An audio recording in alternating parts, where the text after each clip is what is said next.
Hello students, आज मैं exercise 2.2 class 8 math का सॉल्व कर रहा हूँ। देखो, जितने भी ये वर्ड प्रॉब्लम के एक्सरसाइज होती है ना, इनमें जो आप लोग मेजर मिस्टेक करते हो वो ये है कि क्वेश्चन को प्रॉपर रीड ना करना। पहले क्वेश्चन को रीड क्या करो, ध्यान से कम 2 बार रीड क्या करो। और जितनी जो भी आपकी ये एंड, कॉमा, फुल स्टॉप जैसे जो वर्ड्स होते हैं ना, यहाँ तक क्वेश्चन को रीड क्या करो और पहले इनको पार्ट वाइज समझे करो कि क्वेश्चन में क्या क्या रहा है। उसके अकॉर्डिंग अपने जो भी नंबर है, एक्स वाई जेड, जो भी आपको अज्यूम करना है वो अज्यूम करिए और फिर क्वेश्चन को सॉल्व करना स्टार्ट करो। डेफिनेटली आपका आंसर बिल्कुल सही आएगा, बस कैलकुलेशन में कोई मिस्टेक ना हो तो। क्योंकि जो मैंने अपनी लाइफ में अब तक देखा है स्टूडेंट्स की नोटबुक्स में, वो ये कि वो लोग कैलकुलेशन में बहुत मिस्टेक करते हैं और दूसरी मिस्टेक कि क्वेश्चन को प्रॉपर समझ ही नहीं पाते हैं कि क्वेश्चन में क्या क्या रहा है। तो इसलिए क्वेश्चन को 2 बार 3 बार रीड क्या करो ताकि क्वेश्चन प्रॉपर समझ में आए कि क्वेश्चन में है क्या, पूछ क्या रहा है और किस तरह से इसको सॉल्व करना है। ओके, सो अब आपको ये वीडियो कैसी लगती है, सॉल्यूशन इसकी वीडियो का मुझे जरूर बताना और इसको लाइक करना, शेयर करना, कमेंट करना, सब्सक्राइब भी करना। फर्स्ट क्वेश्चन देखते हैं, कह रहा है कि if you subtract 1/2 from a number. तो सबसे पहले इस टाइप के जितने भी वर्ड प्रॉब्लम के क्वेश्चन होते हैं ना, इनको आप पहले हाफ रीड क्या करो। जो भी ये कंजंक्शन वर्ड होता है ना, एंड या फुल स्टॉप, कॉमा, यहाँ तक। तो सपोज करते हैं पहले कि let the number be x, number हमने एक्स मान लिया। अब कह रहा है कि if you subtract 1/2 from a number, कि अगर तुम इस नंबर से 1/2 सब्ट्रैक्ट करते हो। ठीक है जी, सब्ट्रैक्ट कर दिया। And multiply the result by 1/2, और ये जो रिजल्ट आता है इसको मल्टीप्लाई करते हैं 1/2 से। ठीक है, ये भी कर दिया। यू गेट 1/8, तो आपको जो रिजल्ट है वो 1/8 आएगा। What is the number, number क्या है। अब कुछ नहीं, अब हमें इसे सॉल्व करना है। अब सॉल्व करने के लिए जो भी मेथड आपको आता है, जिस तरीके से भी आता है वो आप सॉल्व कर सकते हो। मैं इसके यहाँ पे ये मल्टीप्लाई में, इसलिए मैं इसको क्रॉस मल्टीप्लाई कर दे रहा हूँ। तो ये 1/8 इंटू 2/1 हो जाएगा। 2 से कैंसिल 4 टाइम्स। ये 1/2 प्लस निगेटिव है, इसको मैं राइट साइड भेज दूंगा। तो ये हो जाएगा पॉजिटिव 1/2 प्लस 1/2। ठीक है, अब सॉल्व करते हैं इसको।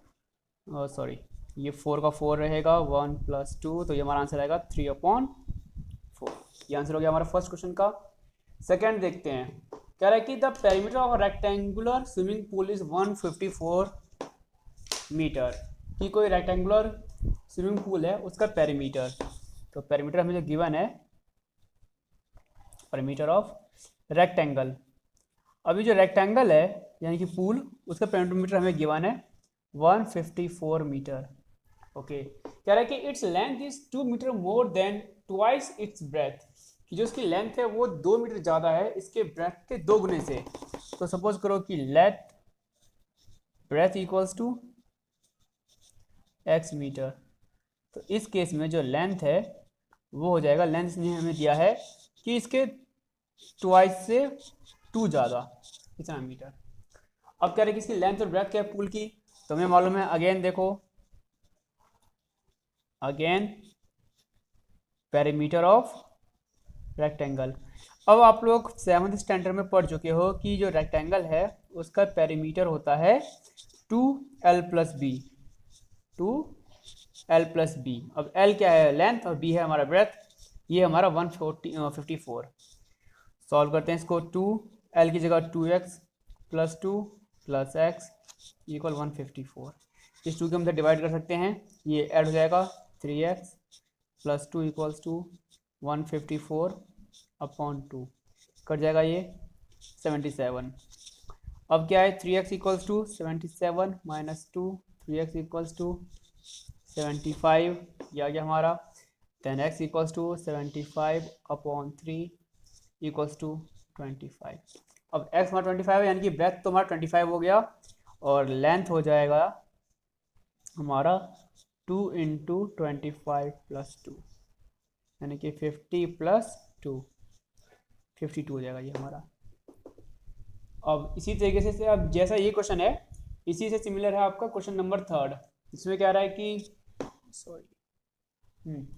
इसमें कह रहा है कि the base of N isosceles triangle is 4.3 centimetre.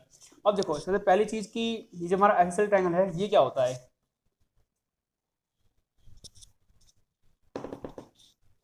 Isosceles triangle एक ऐसा ट्राइंगल जिसके 2 साइड इक्वल हों, ये जो है, चाहे कोई भी 2 साइड हो वो इक्वल होनी चाहिए।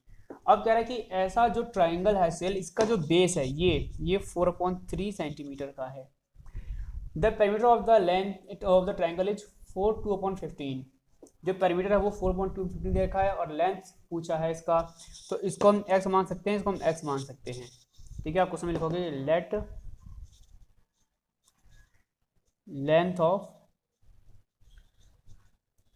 अदर साइड्स, जो अदर साइड्स हैं उनकी लेंथ x सेंटीमीटर और x सेंटीमीटर है। अब अकॉर्डिंग टू क्वेश्चन हमें दिया हुआ है पेरीमीटर ऑफ ट्राइंगल। तो ट्राइंगल का पेरीमीटर हमें दे रखा है 4, 2 और 15। इसको हम सॉल्व करेंगे, यह हो जाएगा 62/15। पेरीमीटर के लिए हमें क्या करना होता है, इन तीनों को ऐड करना होता है, x प्लस 4/3। ये हमने ऐड कर लिया। अब ये 4/3 को हम राइट साइड भेज देंगे, 2x = 62/15 माइनस 4/3। तो अब ये हो जाएगा 2x = 62। सॉल्व करते हैं, 4 5 20, एलसीएम लेके ये मैंने सॉल्व किया है इसको। Then 2x = 42/15, x = 42/15 into 1/2। 2 से कैंसिल हो जाएगा 21 टाइम्स, इधर भी कैंसिल हो रहा है 3 से 7 टाइम्स, ये 3 से 5 टाइम्स, तो हमारा जो x है ये बच गया 7/5। तो ये हो गया इसका आंसर सेंटीमीटर। इसको अगर मिक्स्ड फ्रैक्शन में लिखना हो तो ये हो जाएगा 1 2/5। चेक कर लेना आंसर शीट में क्या आ रहा है। तो इस तरह से इसके दो आंसर हो जाएंगे, या तो 7/5 या फिर मिक्स फ्रैक्शन में 1 2/5। फोर्थ क्वेश्चन कह रहा है कि sum of two number is 95 if one exceed the other by 15 find the numbers. कि दो नंबर का सम जो है वो 95 है। ठीक है, तो सबसे पहले हम लिख लेते हैं, हमें दिया हुआ है कि दो नंबर का सम 95 है, तो let numbers are x and x + 15। क्यों, एक तो इन दोनों का सम 95 दिया हुआ है, दूसरा कह रहा है कि एक जो है वो दूसरे से 15 ज़्यादा है, तो इसको हम इस तरह से लिख सकते हैं। Now ATQ according to question क्या दे रखा है कि इन दोनों का सम जो है वो 95 है। अब सॉल्व करते हैं, 2x = 95 माइनस 15। ये ध्यान है, जब भी आप इस टाइप के क्वेश्चन सॉल्व करते हो, वेरिएबल एक साइड और नॉन वेरिएबल एक साइड होने चाहिए। कैंसिल हो जाएगा, x = 40। तो नंबर क्या आ गया, 40 आ गया। अब इसमें अगर हम 15 ऐड कर देंगे तो ये हो जाएगा x + 15 = 40 + 15 यानी कि 55। तो ये हमारे दो आंसर हो गए, फर्स्ट ये, सेकेंड ये। फिफ्थ क्वेश्चन कह रहा है कि two numbers are in the ratio 5:3 if they are differ by 18। कह रहा है कि दो नंबर जो हैं उनको 5 और 3 के रेशियो में है। तो लेट, अब नंबर्स क्या मानेंगे हम, जिन रेशियो में दे रखे हैं, लेट नंबर्स आर 5x और 3x, क्योंकि इन्हीं रेशियो में ही दे रखे हैं। दूसरा कह रहा है कि इन दोनों में जो डिफरेंस है वो 18 का है। तो according to question 5x - 3x = 18। अब इसको सॉल्व कर लेंगे, 2x = 18, x = 18/2 = 9।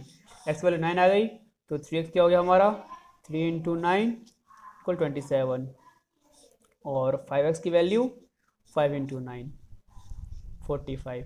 तो ये हमारे आंसर हो गए दो, 27 और 45, ये दो नंबर्स हैं। सिक्स्थ क्वेश्चन कह रहा है कि 3 consecutive integers add up to 51। कि 3 इंटीजर्स हैं, तो यहाँ पे इंटीजर्स लिखा हुआ है, यानी कि ना आंसर हमारा पॉजिटिव भी हो सकता है, नेगेटिव भी हो सकता है। तो लेट इंटीजर्स आर अब देखो कंसेक्यूटिव यानी कि जो लगातार आ रहे हैं, x + 1 x + 2, ये तीन हमारे इंटीजर्स हैं। और ये कह रहा है कि अगर इनको हम ऐड करें, अकॉर्डिंग टू क्वेश्चन अगर हम इनको ऐड करते हैं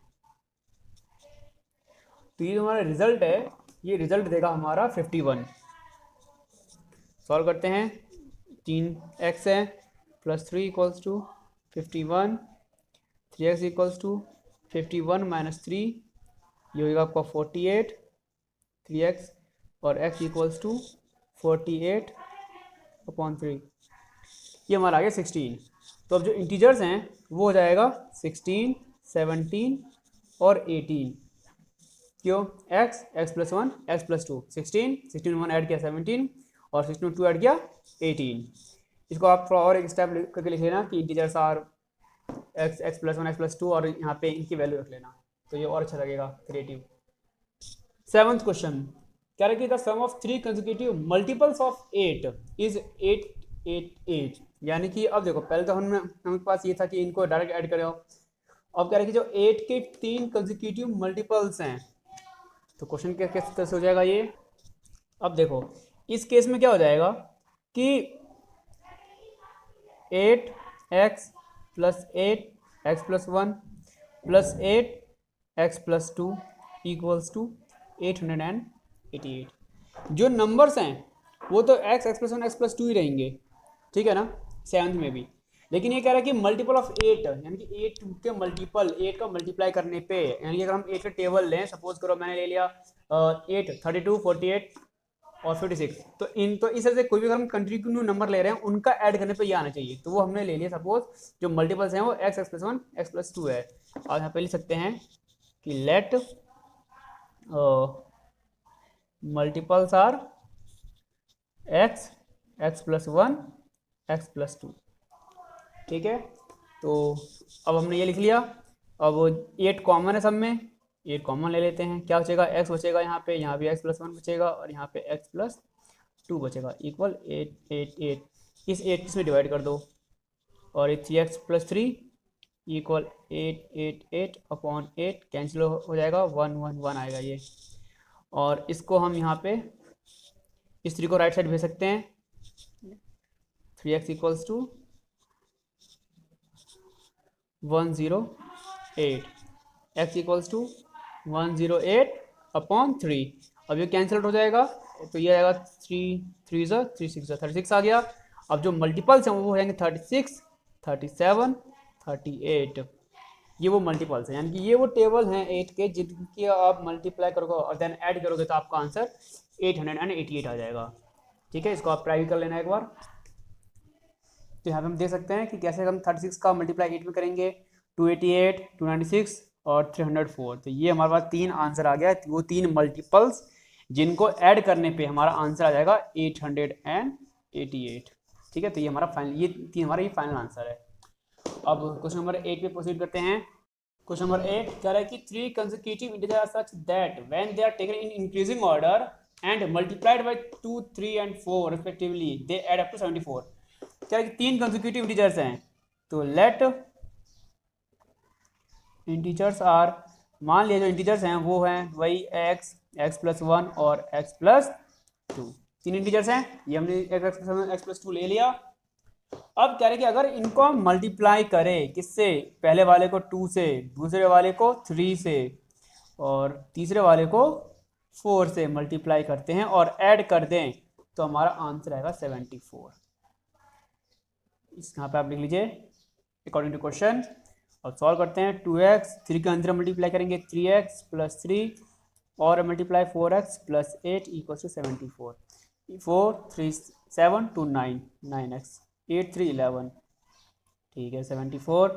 इसको राइट साइड भेज देंगे हम नॉन वेरिएबल को, ये आ गया आपका 63 और x इक्वल्स टू हो जाएगा 63 अपॉन 9, x इक्वल्स टू 7।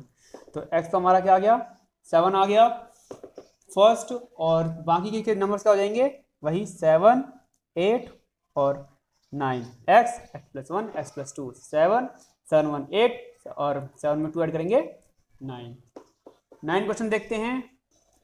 9 कह रहा है कि ages of Rahul and Haroon are in the ratio 5:7, कि जो राहुल है और हरून ये दो बच्चे हैं, इनकी एज क्या है, इनके एज का रेशियो है 5 और 7। तो हम कैसे कह सकते हैं कि let ages of Rahul and Haroon are 5x and 7x, क्योंकि 5 और 7 एज में दे रखा है। फिर कह रहा है कि 4 years later the sum of their ages will be 56 according to question. कह रहा है कि 4 साल बाद, अब देखो 4 साल बाद का मतलब क्या हो गया कि जो राहुल की एज है वो भी 4 ईयर इंक्रीज हो जाएगी, जो हरून की है वो भी 4 ईयर इंक्रीज हो जाएगी। इनके एज का सम जो है वो आ रहा है 56। तो कह रहा है इनकी प्रेजेंट एज क्या होगी, निकालते हैं। 5 और 7 12x, 4 4 8 56।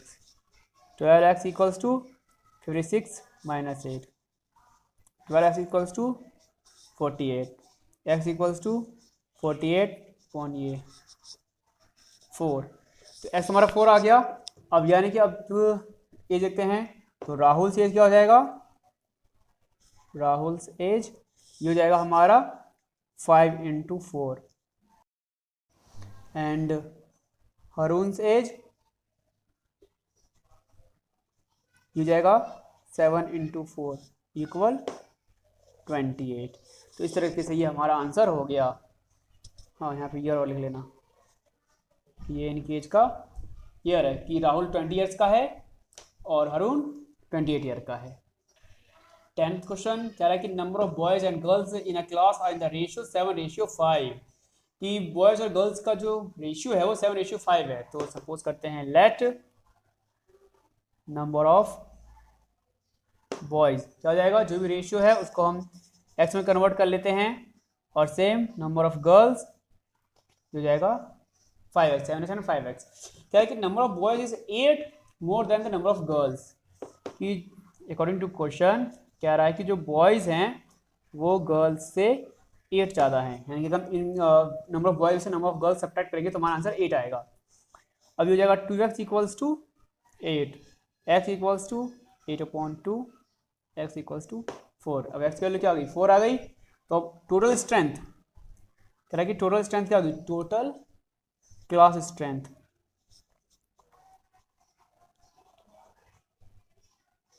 ये हो जाएगा 7x plus 5x number of boys plus number of girls 12x और 12 इंटू 4 इक्वल 48। जो टोटल स्ट्रेंथ है वो क्लास की वो है 48 स्टूडेंट्स की। अब यहाँ से हमारा डिफिकल्टी लेवल थोड़ा सा इंक्रीज हो रहा है। 11th क्वेश्चन कह रहा है कि Baichung's father is 26 years younger than Baijung's grandfather, okay, and 29 years older than Baichung. The sum of the ages of all the three is 135 years. What is the age of each of them?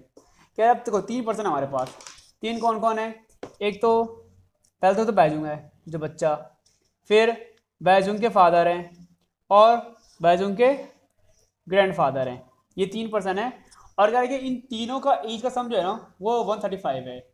First statement कह रहा है कि बाइजुंग की father की जो as है वो उसके ग्रैंडफादर से 26 ईयर्स कम है, और इससे बाइजुंग से 29 ईयर ज़्यादा है। इससे तो 29 ईयर ज़्यादा है और इनसे 26 ईयर्स कम है। तो अब हमें इन तीनों में से किसी एक की एज को एक्स मानना पड़ेगा। तो हम इनकी एज को एक्स मान लेते हैं कि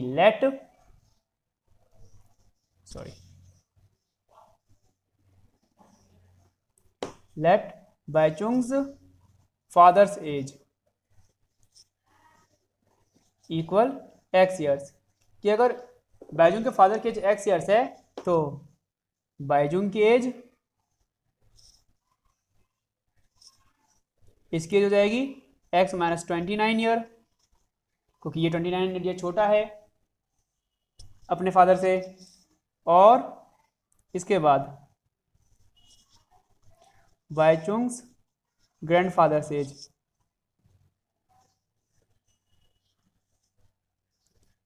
ये हो जाएगी इसके फादर से ये 26 ईयर्स एल्डर हैं, तो x प्लस 26।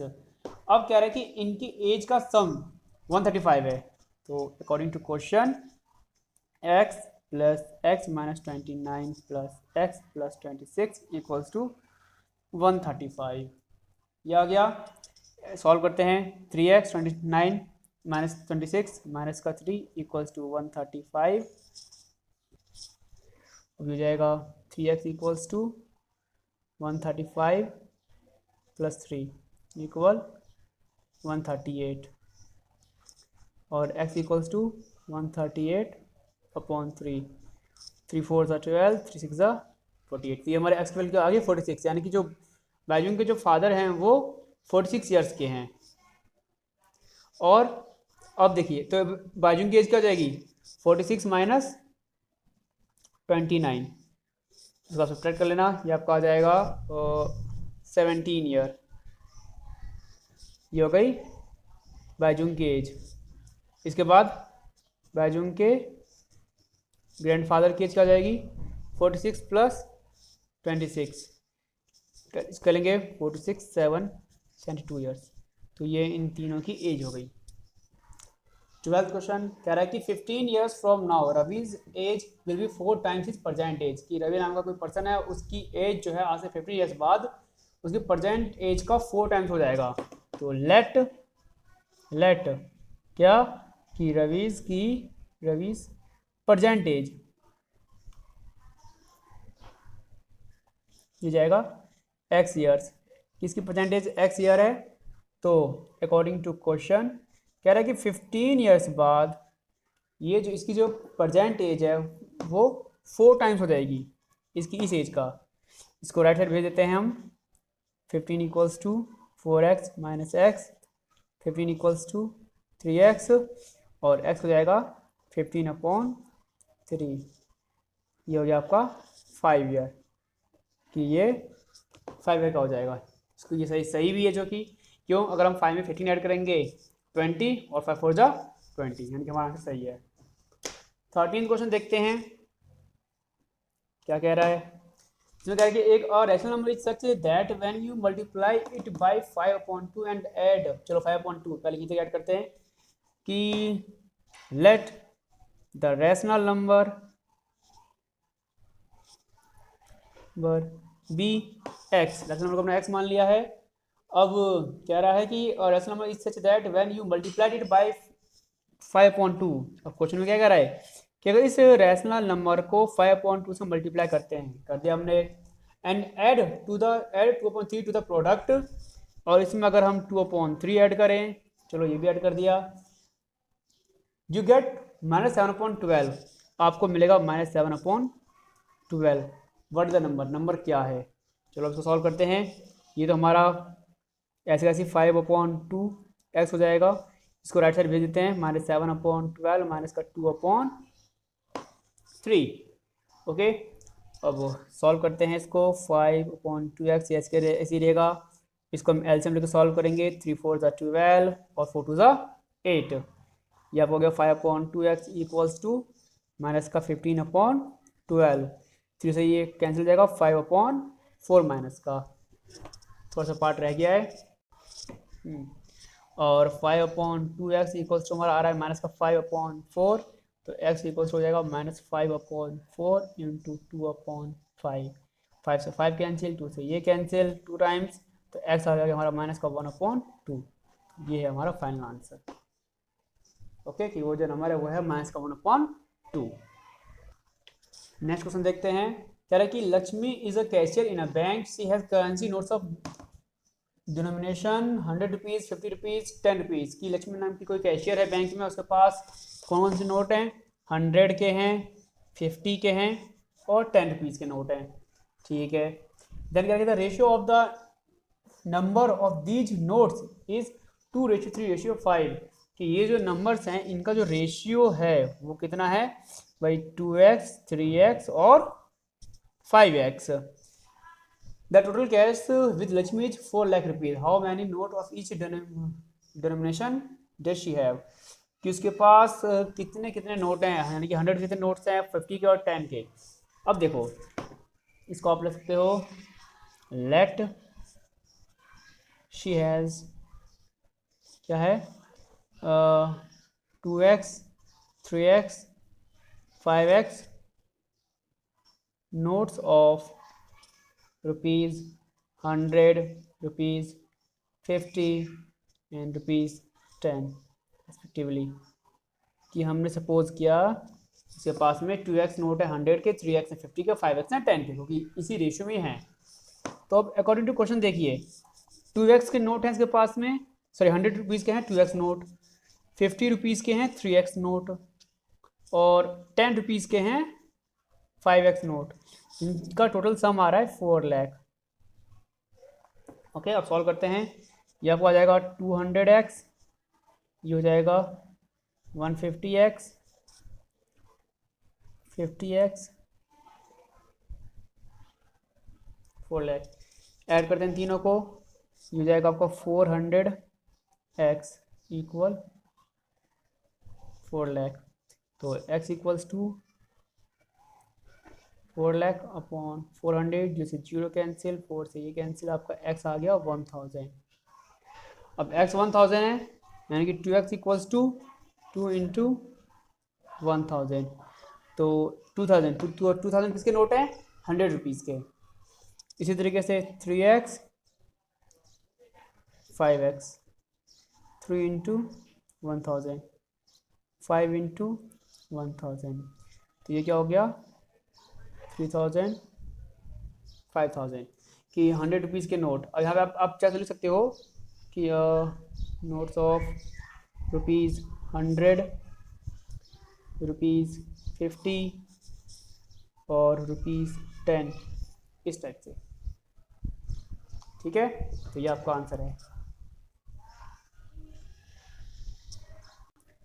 15th क्वेश्चन, इसका लेवल थोड़ा सा टफ है। कह रहा है कि I have a total of ₹300 in coins of denomination, कि मेरे पास टोटल 300 रुपये हैं। कितने? 300। ये मैं थोड़ा अभी यहाँ पे रफ लिख रहा हूँ पहले।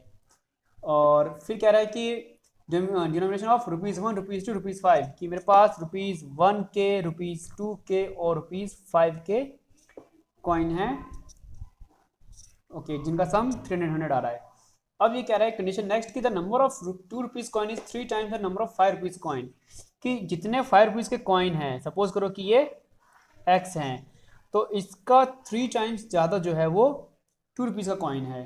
ठीक है, और इनका सम तुम्हारा 300 है ही। हाँ, एक और कंडीशन इन्होंने दिया है कि the total number of coin is 160, कि इन तीनों कॉइन का जो सम आ रहा है, कलेक्शन है, कॉइन का कलेक्शन, वो है आपको 160 है। तो अब इसको हम लिखते हैं कि लेट नंबर ऑफ ₹5 कॉइन, कि जो ₹5 के कॉइन है वो x हैं, देन नंबर ऑफ ₹2 कॉइन कितना हो जाएगा? क्वेश्चन में दिया हुआ है 3x, ये 3x है ये। अब नंबर ऑफ ₹1 कॉइन, कि अब ₹1 के कॉइन कितने होंगे? अब देखो टोटल हमारे पास है 160 कॉइन। अगर इस 160 कॉइन में से मैंने ₹5 के कॉइन और ₹2 के कॉइन हटा दिए, तो मेरे पास क्या बचेगा? ₹1 का कॉइन। तो ये हो गया मेरा 160 माइनस 4x। अब अकॉर्डिंग टू क्वेश्चन देखो, कह रहे कि ₹1 के कॉइन कितने हैं हमारे पास? 160 माइनस 4x, ठीक है। ₹2 के कॉइन 3x, ₹5 के कॉइन x, और इनका सम 300 रुपीज़। कि अगर मैं, मेरे पास जितने भी ₹1 के कॉइन हैं, जितने ₹2 के कॉइन हैं, जितने ₹5 के कॉइन हैं, इन सबको मैं ऐड कर दूं तो मेरा आंसर आएगा 300। अब सॉल्व करते हैं इसको। 160 minus 4x plus 6x plus 5x equal 300। इस 300 को हम राइट साइड भेज सकते हैं। 6 5 11, 11 सब्ट्रैक्ट 4, ये आपका आ जाएगा 7x। 300 माइनस 160, ये आपका गया 140, 7x, x equals to 140 upon 7, x equals to 20, कि x की वैल्यू तो 20 आ गई। अब देखते हैं कॉइन का क्या रिजल्ट रहता है हमारे पास। तो डिनोमिनेशन ऑफ ₹1, तो क्या होगा ₹1 का कॉइन का 160 माइनस 4x, तो 4 इंटू 20, 160 माइनस 80 इक्वल्स टू 80, यानी कि ₹1 के 80 कॉइन है। इसी तरीके से ₹2 के कितना हो जाएगा? 3x, 3 इंटू 20, ये हो गया 60। ₹5 के 5 सॉरी ओनली x, ये हो जाएगा 20। तो ये हमारे पास 3 आंसर हो गए, फर्स्ट 20, 60 और 80। इनका सम हम देख सकते हैं, इनका सम भी 180 160 आ रहा है। 80 और 60 ऐड करके 140, 140 और 20 160। तो ये हमारा आंसर करेक्ट है। Last question, question number 16। Session question देखते हैं। कह रहा है कि द ऑर्गेनाइजर ऑफ एन ऐसे कंपटीशन, कि किसी ऐसे कंपटीशन का जो ऑर्गेनाइजर है वो डिसाइड करता है कि that winner in the competition get a rupees of 100, कि जो विनर होगा उसको मिलेंगे 100 rupees. Okay, and a participant who doesn't win gets और प्राइज ऑफ 25 रुपीज़, और जो नहीं जीतेगा जिसने पार्टिसिपेट किया है उसको 25 rupees. Total prize money distributed is 3000 rupees, जितना टोटल मनी डिस्ट्रीब्यूटेड किया गया हुआ है 3000 रुपीज़। करेंगे find the number of winners if the total number of participant is 63। अगर टोटल नंबर ऑफ पार्टिसिपेंट 63 हैं तो नंबर ऑफ विनर कितने होंगे। तो सपोज करो कि let the number of winner, हमने सपोज किया नंबर ऑफ विनर्स क्या है x, तो नंबर ऑफ पार्टिसिपेंट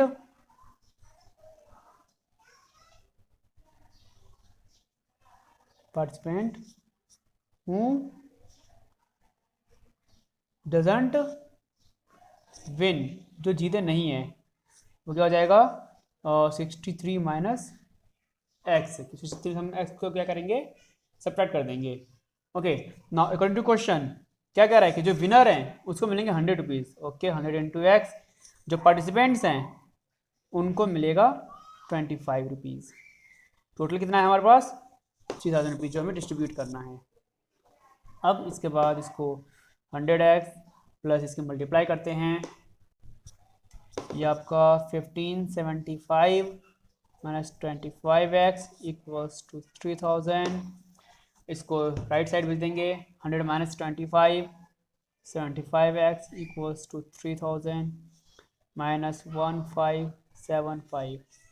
सब्ट्रैक्ट करते हैं, ये आ जाएगा 14 25 75x है, x को उधर भेजेंगे 1425 अपॉन 75। इसकी डिवाइड करते हैं, पहले हम करते हैं 25 से 3 टाइम्स कट जाएगा, 25 से ये कट जाएगा 5 टाइम्स और 7 टाइम, 25 से 125 और 17 5, हाँ ठीक है, 3 से ये कट जाएगा 19 टाइम्स। तो हम जो x है वो 19, यानी कि जो विनर्स हैं वो क्या हैं 19। तो आप लिख सकते हो नंबर ऑफ विनर्स क्या हो जाएगा 19। आई होप कि आपको ये सारे एक्सप्लेनेशन समझ में आए हो। अगर आप लोगों को डाउट्स हैं तो कमेंट सेक्शन में पूछें और मुझे बताएं कि ये वीडियो आपको कैसी लग रही है। Thank you.